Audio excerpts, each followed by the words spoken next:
At this time, I'd like to introduce somebody very special to you.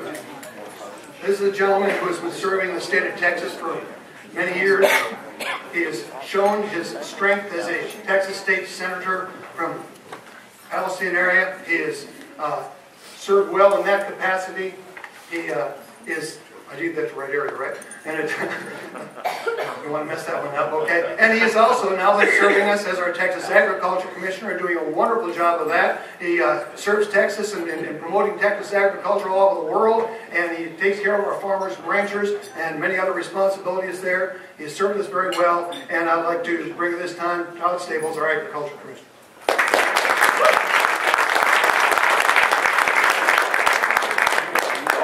Thank you very much. It's an honor to be back in East Texas with you this evening. Please eat. As Agriculture Commissioner, it would be highly insensitive for you not to have a good time and a good meal this evening. I am delighted to join you tonight. Janet and I always appreciate the opportunity to be with friends in East Texas. I say that the Constitution requires me to live in Austin, but she says it doesn't require her to. So our real true home is still in Palestine, where I was born and raised, and I still consider home. I always love the opportunity to be back in East Texas. I actually learned something new about East Texas tonight. I didn't know that you all have a concurrent area for the 6th and 12th Court of Appeals. And many of you get to vote in 2 different court districts. I feel cheated on this deal. I've only gotten to vote in one 12th Court of Appeal district. So that is something that you should be proud of, because I can tell you that not many people have that opportunity. There's a lot of things about East Texas that would surprise a lot of people across this state, don't you think?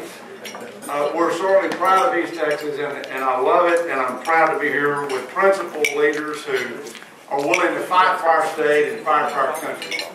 Jan and I just returned home yesterday from Washington, D.C., where I had the opportunity to see firsthand, up close and personal, Occupy Washington. They were occupying Freedom Plaza. When I drove by and saw Occupy Washington and Freedom Plaza, I was wishing that they would occupy the steps to the National Archives building. If you've been to D.C. and been to the National Archives building, you know that that is the building that houses the United States Constitution and the Declaration of Independence. And you also notice on the outside of that building there are the words that are carved in stone: eternal vigilance is the price of liberty. Not occupy a piece of government property, right?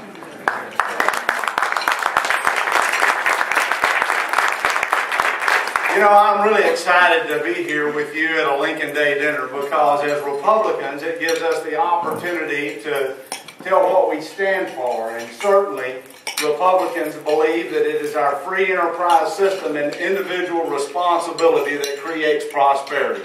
That is a message that we need to take out to people all across our state and our country, because not everyone shares that. We all had the opportunity this past few months to see probably 1 or 2 more presidential debates than we would have liked to have seen, I would think. But you know, through all of that, so many of our candidates took the opportunity to remind Americans that government doesn't create jobs. I just wish they would have gone a little step further and say that government doesn't create jobs, but it sure can kill them.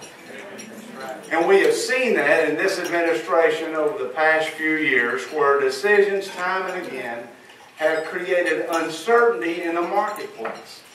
I had a broker friend of mine that was in the business for a long, long time.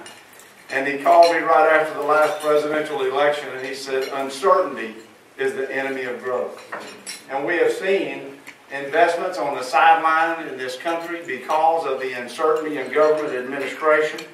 And we know that that continues to hinder us today from moving forward and unleashing the real economic powerhouse that made the United States economy the most powerful in the world.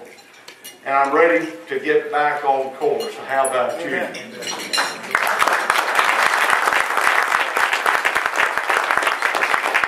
You know, Texans understand that freedom is fragile, And I believe that Texans understand that it's incumbent upon each generation of Americans to continue that legacy that we've been given. We all came into something pretty well. I mean, this economy that we live in, that we inherited from the previous generation, allowed us to live the American dream. And it's our responsibility on how are we going to carry that forward, and are we going to make the right decisions so that our children and our grandchildren can have the same opportunities that we have had. Texans are very fierce in their commitment to these types of philosophies. You know, you can learn a lot about Texans just from driving around the road in the countryside and reading bumper stickers. There's all kind of wisdom out there. Traveling all across Texas and campaigning statewide has given me an opportunity to keep score. The #1 bumper sticker that has been ranked by me and my staff that we've driven all across Texas is usually found on the back of an old pickup going about 40 miles an hour in a 70-mile-an-hour zone.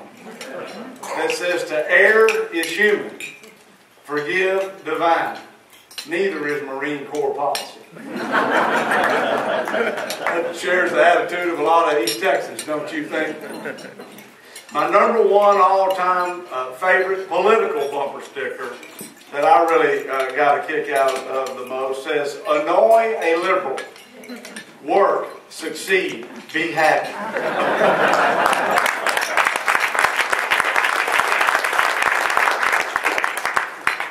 You know, I think we'd all agree in this room that not much good comes out of Austin.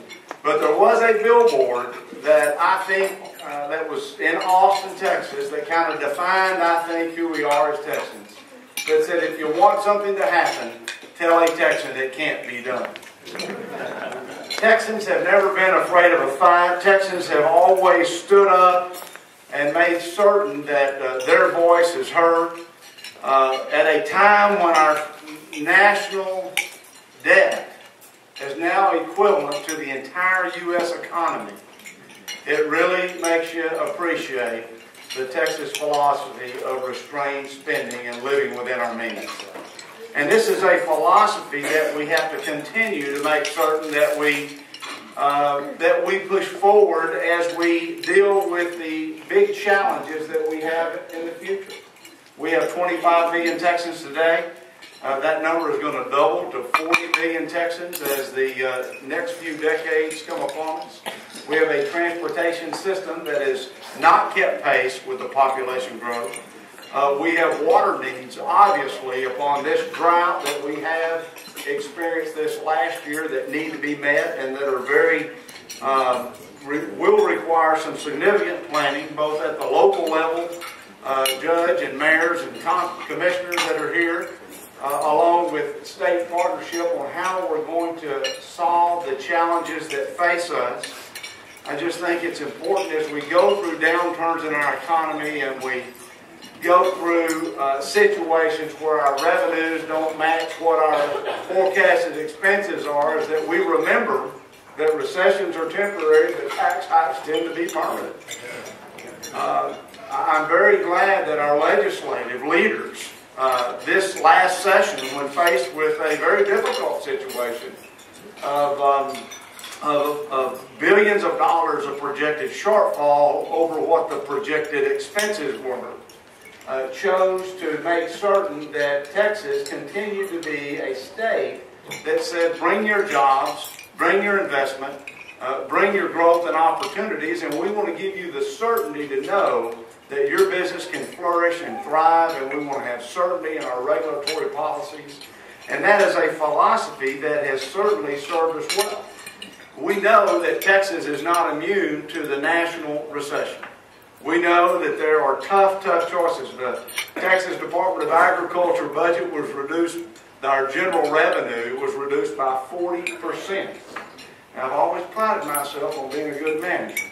Managing with 40% less is a very difficult task. But I told the appropriations and finance committees, don't raise our taxes, because this is a temporary situation, and I want to tell you why it's temporary. It's because of that philosophy that we maintain here in Texas. For 22 consecutive months now, the sales tax revenues for Texas have been over what they were the same time period just 12 months ago. That is exciting news, I must say. For 57 consecutive months, the unemployment rate in Texas has been at or below the national average. This past summer, Richard Fisher, the president of the Dallas Fed Reserve, said that 37% of all new jobs created in America since the recovery began were created in the Lone Star State. And folks, that is a powerful example of what good planning can do and God's blessings and good oil prices. But it's not an accident. And anybody here tonight in the real estate business? Anybody here own property tonight? You're in the real estate business? We know that foreclosure rates are a pretty good indicator of the overall health of an economy. And so many economists often look at the foreclosure rate on mortgages to tell what the overall strength of an economy happens to be. Well, let me give you these numbers. In Texas, the foreclosure rate on our mortgages is 1 in 1,133. 1 in 1,133. In Utah, it's 1 in 548. In California, it's 1 in 246. And in Nevada, it's 1 in 177. Moral of that story is don't bet on Nevada.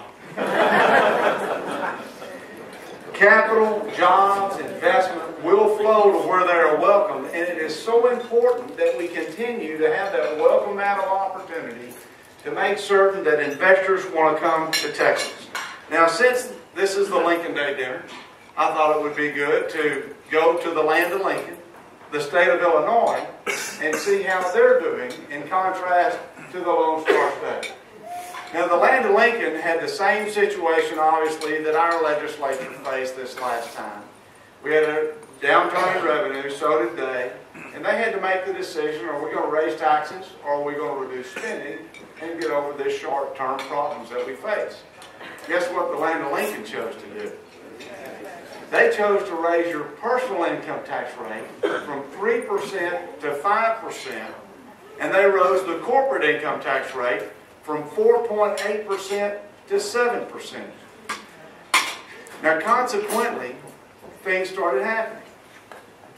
In Illinois, Caterpillar, a worldwide 90-year-old company that was headquartered in Illinois, employees all over the world immediately started to look to move their worldwide headquarters out of Illinois. But they weren't alone. So did the Chicago Board of Trade, and so did the Chicago Mercantile Exchange. And if they moved, it creates kind of a problem. You got to have a whole name change with the company. The legislature in Illinois had to appropriate $300 million, not to go attract new businesses to expand their operations in Illinois, just to keep the businesses they had. So we don't have to have a $1 million economic impact study to know what the consequences of tax policy happens to be. And I can tell you, having served on my local city council, it's not an easy task. The job that all of you here have tonight as taxpayers, as leaders in communities, but we want to make certain that whatever we do, we continue to be the partner that encourages jobs expansion in the Lone Star State. And I tell you, our country is certainly at a crossroads this year. Nobody watches Fox News here, do they? Even on Fox News, they are reporting where polls are taken. And they are saying and suggesting that no matter who the Republican nominee happens to be, when they go up head-to-head with the current president, that Barack Obama will be re-elected president of the United States. Now, folks, we have work to do. Amen. And I refuse to allow the media from any source or posters to pick the next president of the United States of America. How about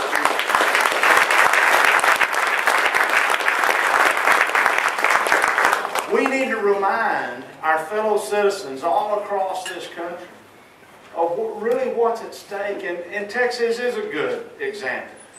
And, you know, our governor fought the good fight. And certainly he brought the attention of our country on the good things that were happening in the Lone Star State. And we need to remind all voters all across this country of really what's at stake. I mean, we have a president that is forcing faith-based organizations to accept government mandates in the delivery of their health care services in their company. Now, regardless of whether or not you agree with that philosophy, who would have thought would have ever been at a point in the United States of America where that was even possible?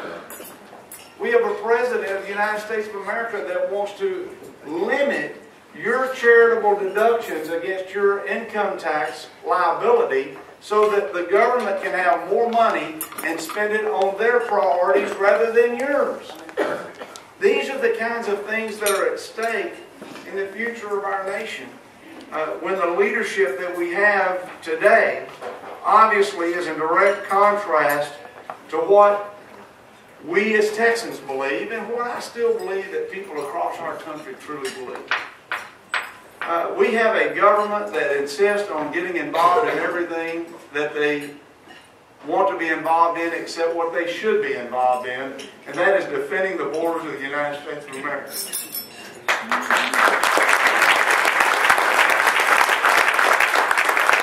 As Commissioner of Agriculture, I have had farmers and ranchers in communities all along the Texas-Mexico border approach me and go over with me about the violence that is spilling over on their farm or ranch because of the transnational criminal organizations that are operating in Mexico and are making daily and nightly incursions onto U.S. soil.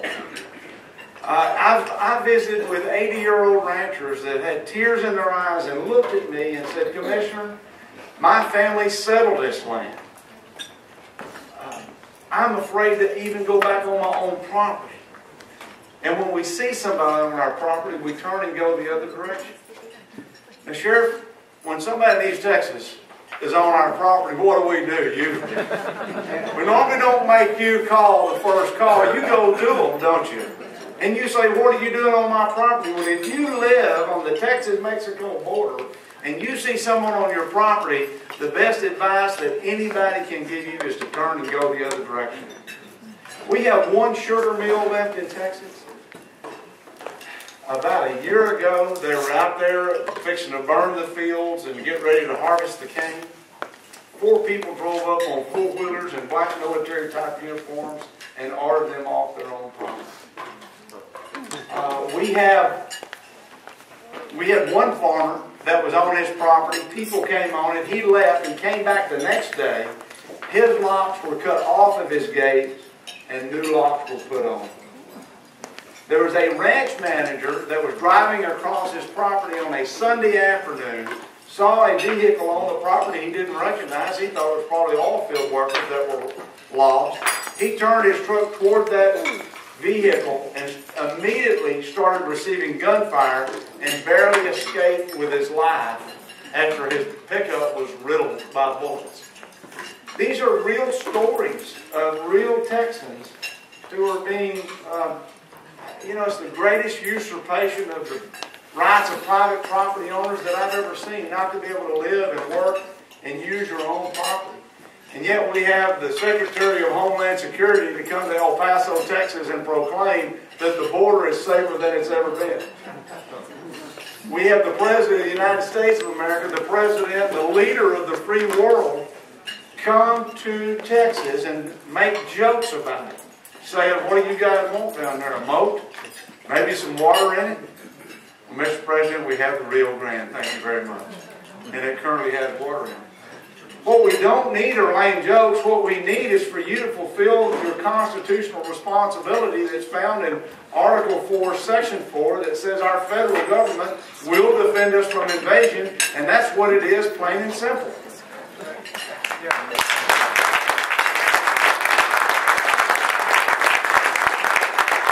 Last summer, two different incidences, United States and Texas law enforcement were fired on while they were operating in the Rio Grande. And they held a press conference 2 days later and was explaining what had happened. And a member of the press stopped them and said, wait a minute, let me get this straight. You were only fired on a few times, and yet you fired at them over 300 times? Why in the world would you fire at somebody over 300 times when you were only fired on a few times? And you know what I want our answer to be in the state of Texas each and every time that question is asked is that we only fired 300 rounds because that's all the bullets we had.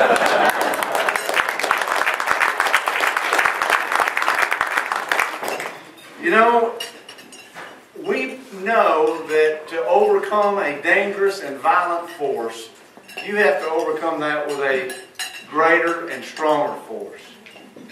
And whether it's defending our property or it's defending the American way of life, Texans will stand up and do the job that is asked of us under our form of government. And that's to be involved. And I appreciate the leaders that are here and represented in this room tonight, the difficult job that you do to work to help for local economic development, Judge, and to make certain that Gregg County and Harrison County and Upshur County continues to be a place where good things can happen in Texas. But it is up to us on whether or not we're going to get that done. Abraham Lincoln once said, the best thing about the future is that it comes one day at a time. We can have an impact. We can turn things around, and I'm confident because of your passion and your commitment to our freedoms that you will defend those. Now, how many of you have a relative or friend or business associate that isn't fortunate enough to live in Lone Star State? Go ahead. We all do. We're trying to get them here. I would like for you to send that a website that I've developed, protectyourtexasborder.com, that has the first-hand testimony of farmers and ranchers because our federal government is ignoring their pleas for help. So send that website, protectyourtexasborder.com, to those individuals. Our delegation gets it. I saw Louis Gomer this week while I was in Washington, and he understands the need to defend our borders, and he's working hard to do that. But it's going to be up to all of us to get our country gathered around to where we get the help that we need. It can happen. We know that your involvement can make a difference, and you can encourage those that live in other states to do the same thing and to vote the way that will restore America to the prominence that we know that it has had and can have in our lifetime, because it's important. We need a Texas and an America in which our parents and our grandparents would be proud of, but also a Texas and an America in which our children and grandchildren can prosper. I look forward to working with you for many, many years to make certain that can happen. Thank you so much for letting me come.